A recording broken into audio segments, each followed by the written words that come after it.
Formula 1 is finally back after the long summer break, and where better to start the second half of the season than the legendary Spa-Francorchamps circuit in Belgium. We've got a lot of great racing and a lot of shame, and with a busy schedule taking us from now to the end of the season, we have a lot to get through. I'm William Target, and once again I'll remind you teams and drivers to not blame me if I call your name out. I didn't put you on this list, you put you on this list. Let it begin.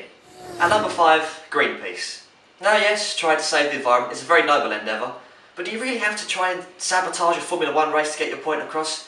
In case you haven't heard what I'm talking about here, a small group of hippies climbed the main grandstand along the pit straight and tried to unfurl a banner protesting Shell Oil, the sponsors of the Grand Prix, and their drilling in the Arctic. First of all, how did those protesters get to Spa? They must have used petrol-based transport of some kind, unless they rode through the Belgian forest on their lettuce bikes. And secondly, they just picture a bunch of guys with long beards and glasses and wearing flared trousers and sandals. Bloody freeloaders. Bring back national service! At number 4, Red Bull, who once again over the course of the weekend continued to show their pure evilness.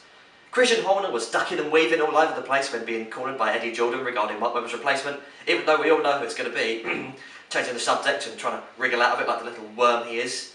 Then we had Sebastian being a massive sod by, well, winning again, further burying any hopes that a different driver may have a shot at the title. Also, shame on Rocky, Sebastian's race engineer, who at the end of every single race, without fail, tells Seb not to go for the fastest lap. Red Bull must really have a low opinion of Sebastian if they can't trust him, a triple world champion with a clean track in front of him, to go fast without crashing the car. Really, I mean, he's been at the front for over an hour, 20 seconds ahead, trying to preserve the lead. He's probably bored out of his mind. What's it to you to just let him go for the fastest lap? At number 3, Kimi Raikkonen's brakes. Once again, it appears as though the universe is conspiring to sabotage Sebastian Vettel's closest rivals. Considering Kimi's track record at Spa, even from lower qualifying positions, he could have been in with an excellent shot at least a podium on Sunday, but his brakes gave out, putting an end to his incredible run of consecutive points finishes, a new F1 record, one that I imagine will take some beating. Kimi's shot at the title was long anyway, but now I think it's over. He'll just about do enough to hang on to Vettel and stay relevant towards the end of the season, as will Alonso. But really, I think that Lewis Hamilton is the only one who can come remotely close to touching Vettel now, as he is the only one with the car to do so. Get out of shame free now, which this week goes to Mark Webber. Over the last couple of weeks, the Aussie has displayed to us just why we will miss him so much when he leaves the sport at the end of the year. Go back to his appearance on Top Gear, he was funny and honest. Plus, he beat Sebastian Vettel's time around the Top Gear test track, despite doing most of the lap with no hands on the wheel. Pretty impressive stuff. But his crowning moment came on Sunday, when moments after Christian Horner had told the BBC that no decision had been reached on Mark's replacement, Webber hilariously undermined his bosses by telling Australian TV that his replacement had been chosen and it was great for Australia. Brilliant stuff. At number 2, we have a round of lightning shame. First up, Sergio Perez, who decided that overtaking Romain Grosjean wasn't enough and that he needed to push him off the track after the move was already done. Silly boy Sergio, drive-through penalty for you. Next up is Charles Pic. The backmarkers, with nothing to lose on Saturday, decided to make a gamble in qualifying on dry tyres, and it paid off, with all 4 cars getting into Q2.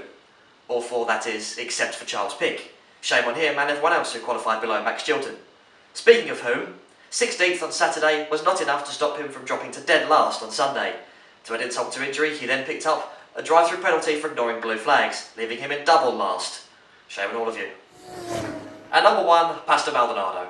Oh, how we've missed you.